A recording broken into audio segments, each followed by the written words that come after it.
जय हिंद साथियों। आज मैं आपको पढ़ाने वाला हूँ कंप्यूटर के कुछ टॉपिक्स जो आपके आने वाले परीक्षा जिसमें फर्स्ट ग्रेड, सेकंड ग्रेड, पटवारी, पुलिस, ग्राम सेवक जो भी एग्जाम है चतुर्थ श्रेणी उन सब में काम आएंगे। अभी फिलहाल फर्स्ट ग्रेड के भी एग्जाम होने वाले, तो आपके लिए मैं कोशिश करूंगा मात्र 10 से 15 मिनट के अंदर एक एक वीडियो या एक एक टॉपिक को समझा दूं ताकि आपको परीक्षा के अंदर आपको आसानी रहे। तो चलिए अपन टॉपिक शुरू करते हैं। आज अपन पढ़ेंगे कंप्यूटर आर्किटेक्चर। ठीक है, कंप्यूटर की बनावट है, यानी कंप्यूटर किन सिद्धांतों के ऊपर कार्य करता है, उसमें क्या क्या जरूरी है जो होने ही चाहिए, नेसेसरी है, और कंप्यूटर की बनावट है वो अपन जानेंगे। ठीक है, तो कंप्यूटर का आर्किटेक्चर एक तरह से अपन कहे तो कंप्यूटर के तीन भाग है जिसको अपन आर्किटेक्चर के अंदर शामिल करते हैं। कंप्यूटर आर्किटेक्चर के अंदर शामिल करते हैं तीन भाग, और तीनों भाग को आज अपन यहाँ पे 10 से 15 मिनट के अंदर समझ लेंगे। ठीक है, तीन भाग में पहला अपन कहे तो इनपुट आउटपुट की यूनिट, इनपुट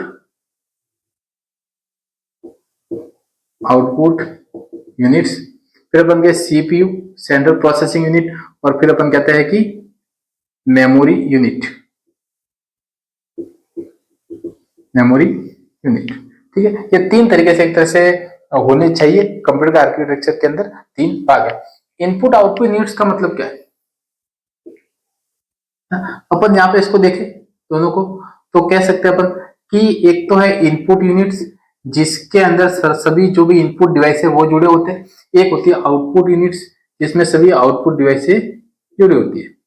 ठीक है, अब इनपुट यूनिट्स का कार्य क्या है ना, तो मैं कहना चाहूंगा इनपुट यूनिट्स मनुष्य के द्वारा जो भाषा समझी जाती है उस भाषा को कंप्यूटर की जो भाषा उसके अंदर कन्वर्ट करती है, एक तरह से कहे ट्रांसलेट का कार्य करती है। जो अपन ने उसको इंफॉर्मेशन दी है वो इंफॉर्मेशन कंप्यूटर की भाषा यानी कि बाइनरी लैंग्वेज 0 और 1 के अंदर ट्रांसलेट करके आगे फॉरवर्ड करता है। अपन कह सकते हैं कि निर्देशों को ग्रहण करता है ना, निर्देशों को ग्रहण करता है, मनुष्य की भाषा को, मनुष्य की भाषा को बाइनरी में कन्वर्ट करता है, बाइनरी में कन्वर्ट। ठीक इसका उल्टा आउटपुट डिवाइस, और आउटपुट के अंदर क्या बोलेंगे अपन, जो कंप्यूटर ने उस प्रोसेस को पूरा किया उसको उस कंप्यूटर भाषा के अंदर पूरा किया उसको ठीक अपने सामने अपनी भाषा के अंदर कन्वर्ट करने का कार्य कौन करता है? Output device. जो अपन एलसीडी के अंदर देखते हैं, जो मोबाइल के अंदर देखते हैं, वो चीजें क्या है, वो आउटपुट डिवाइस है, स्क्रीन है, अपनी एलसीडी है, वो उस 0 1 के फॉर्मेट को अपनी भाषा के अंदर ट्रांसलेट करके अपने सामने देता है। तो आप कह सकते हैं कि आउटपुट करता है, सूचना को दिखाता है, सूचना को मनुष्य की भाषा के अंदर दिखाता है, मनुष्य भाषा में, है ना, मनुष्य भाषा में दिखाता है, दिखाता है। इस इनपुट यूनिट से इनपुट की जो भी डिवाइस है वो जुड़ी होती है, आउटपुट यूनिट से आउटपुट की डिवाइस जुड़ी होती है। कुछ पोर्ट्स होते हैं वो अपन आगे पढ़ेंगे कि किस किस पोर्ट्स के द्वारा कौन सी चीजें जुड़ी होती है। ठीक है, उसके बाद में अपन देखते हैं सेंट्रल प्रोसेसिंग यूनिट।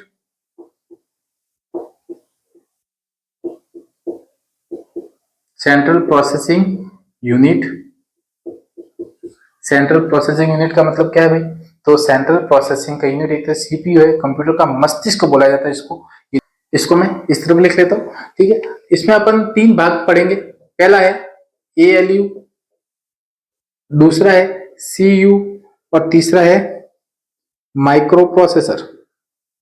एक तरह से माइक्रो प्रोसेसर बोलो या कह सकते हो आप सीपीयू बोलो, एक ही बात है, फिर भी इनको अपन भाग में पढ़ सकते हैं कि एएलयू क्या है, अरिथमेटिक लॉजिक यूनिट, है ना। मैं लिखता हूं यहाँ पे अरिथमेटिक लॉजिकल यूनिट। तो आप समझ रहे होंगे अरिथमेटिक यानी कह सकते हैं एक अंक गणितीय गणना करता है, लॉजिकल यानी तुलना करता है दो चीजों की। जो भी अपन प्रोसेस करें, जो भी अपन गणना करने के लिए उसको दी है उस को पूरा करने का कार्य कौन करता है? एएलयू, अरिथमेटिक लॉजिकल यूनिट आलू। ठीक है, ये जो भी गणना करता है, जो भी इनपुट को प्रोसेस करता है उसका एक जगह पर स्टोर करता है ना, और उसका नाम, स्टोर का नाम याद रखना, रजिस्टर। किसमें स्टोर करता है? रजिस्टर के अंदर। एक रजिस्टर एक तरह से एक ऐसी युक्ति है कि उसके अंदर ये जो डेटा है उसको स्टोर करता है, अस्थायी स्टोरेज करता है। ध्यान रखना, जैसे ही किसी यूजर ने उस इनपुट को मांगा, वो फटाक जैसे उसके पास पहुंचा देगा, है ना। तो आप कहते हैं अस्थायी स्टोरेज में सर्वाधिक तेज है, अस्थायी स्टोरेज में तेज युक्ति है, एक तरह से कहते हैं, ठीक है। अस्थायी स्टोरेज में सर्वाधिक तेज क्या है, रजिस्टर है जिसमें होता है। सीयू का मतलब क्या है, control unit, control unit, control unit आप कह सकते हो, इसको कंप्यूटर का नाड़ी तंत्र बोला जाता है। ध्यान रखना, क्या बोलता है, नाड़ी तंत्र बोला जाता है। नाड़ी तंत्र, जिस तरह अपने शरीर के प्रत्येक भाग में नाड़ी का प्रभाव होता है और उसको कंट्रोल करने का कार्य करता है, ठीक वैसे ही कंप्यूटर के अंदर जितना भी प्रोसेस होता है ना, जो भी मेमोरी से चीज अपने पास आती है, जैसे प्रोसेस होता है, कोई भी आदान प्रदान होता है, ट्रांसपेरेंसी, तो वो सब कार्य को कंट्रोल करने का काम कौन करता है, सीयू, कंट्रोल यूनिट, ठीक है। कंट्रोल यूनिट एक तरह से कहे तो पूरे कंप्यूटर का विश्लेषण करता है, पूरे कंप्यूटर को कंट्रोल करके रखता है। फिर अपन कहते हैं माइक्रो प्रोसेसर ना, एक तरह से कहे तो सेमीकंडक्टर आईसीस होती है जो बहुत सारी मिली होती है, उनसे एक माइक्रो प्रोसेसर बनता है। माइक्रो कंप्यूटर आते ही माइक्रो प्रोसेसर का उद्भव हो गया, और अपन कहेंगे माइक्रो प्रोसेसर या सीपीयू दोनों एक ही तरह से होता है। माइक्रो प्रोसेसर को भी अपन माइंड ऑफ कंप्यूटर कह सकते हैं, मस्तिष्क बोल सकते हैं कंप्यूटर का, ठीक है। तो दोनों को ही अपन मस्तिष्क बोलते हैं, कंप्यूटर का मस्तिष्क,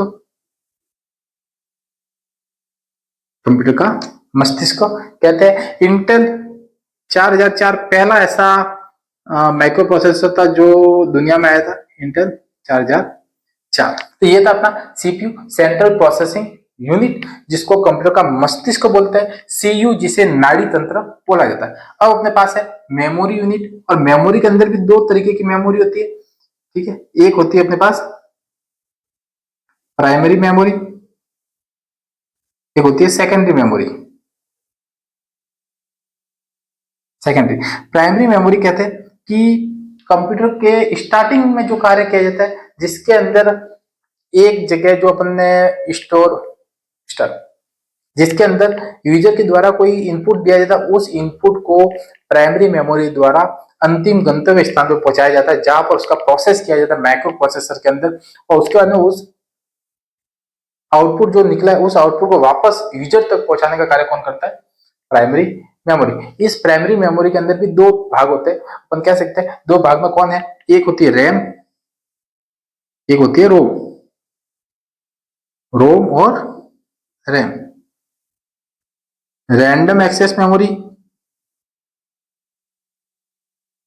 रैंडम एक्सेस, जैसा कि अपने को पता है रैंडम एक्सेस मतलब कि कभी भी एक्सेस करना है, चुटकी में आ जाएगा, तैयार है ये अपने पास, तैयार है आपके, एक इंस्ट्रक्शन का वेट करती है कि जैसे ही आपने कुछ दबाया वो आपके सामने क्लिक हो गया। यानी कह सकते हैं क्लिक होते ही जो वस्तु अपने सामने आती है वो किससे आती है, अरे एम से, रैम से, है ना। और ये होती है कि रीड ओनली मेमोरी,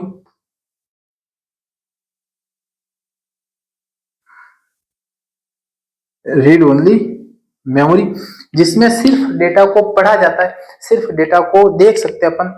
और रैंडम एक्सेस मेमोरी, रैम के अंदर डेटा को एडिट किया जा सकता है, डेटा को डिलीट किया जा सकता है, डेटा को चेंज किया जा सकता है, पूरा अपन कह सकते हैं डेटा को लिखा भी जा सकता है रैंडम एक्सेस मेमोरी में।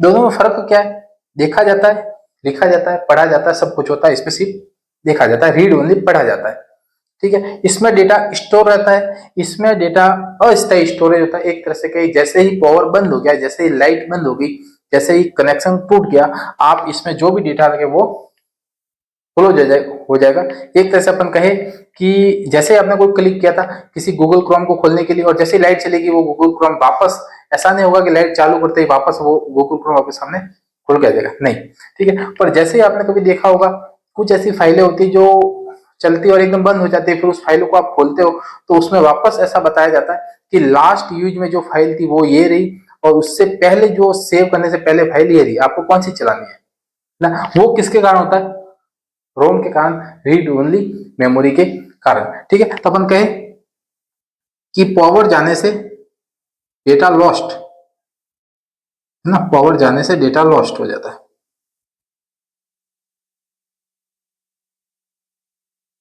लॉस्ट। और डेटा सेव रहता है, सेव रहता है। रीड ओनली मेमोरी बहुत तेज होती है, ये भी ध्यान रखना। रैंडम एक्सेस मेमोरी भी तेज होती है। कहते हैं कि कंप्यूटर में रैम और माइक्रो प्रोसेसर या सीपीयू दोनों के कारण ही कंप्यूटर की गति को पहचाना जाता है कि कंप्यूटर कितना तेज है। जितनी ज्यादा रैम होगी उतना ज्यादा उसका प्रोसेसिंग का स्पीड फास्ट होगा। क्लिक करते ही 1 सेकंड में खुल जाएगी। पहले आपने देखा होगा जैसे पेंटियम 4 वगैरह कंप्यूटर आते हैं, उसमें बहुत कम मेमोरी आती थी, रैम आती थी, जिसमें एक क्लिक करने पर थोड़ा स्क्रॉल होके घूम कर फिर वापस उसका आउटपुट अपने पास आता था। अब ऐसा नहीं है, अब जैसे ही क्लिक करोगे आपके सामने सीधा पेज खुल के आ जाएगा। ये अपने रैम के अंदर, ये रोम के अंदर। रैम किसकी बनी होती है ना, एमओएस की। एमओएस क्या है? मेटल ऑक्साइड सेमीकंडक्टर, है ना। मैं लिख रहा हूं यहां पर मेटल ऑक्साइड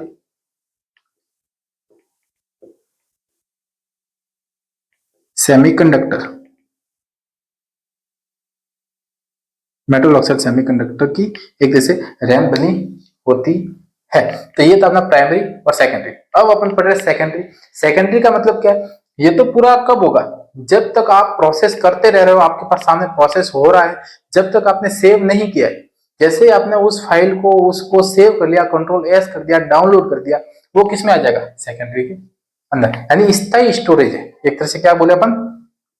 स्थायी स्टोरेज डिवाइस है, स्थायी स्टोरेज डिवाइस।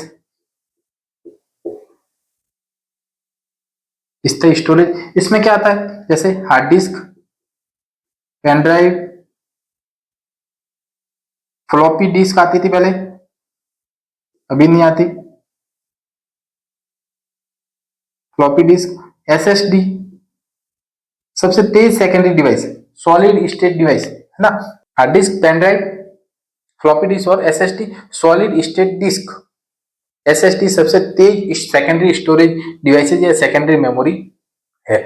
यह एक तरह से अपने पास कंप्यूटर आर्किटेक्चर था।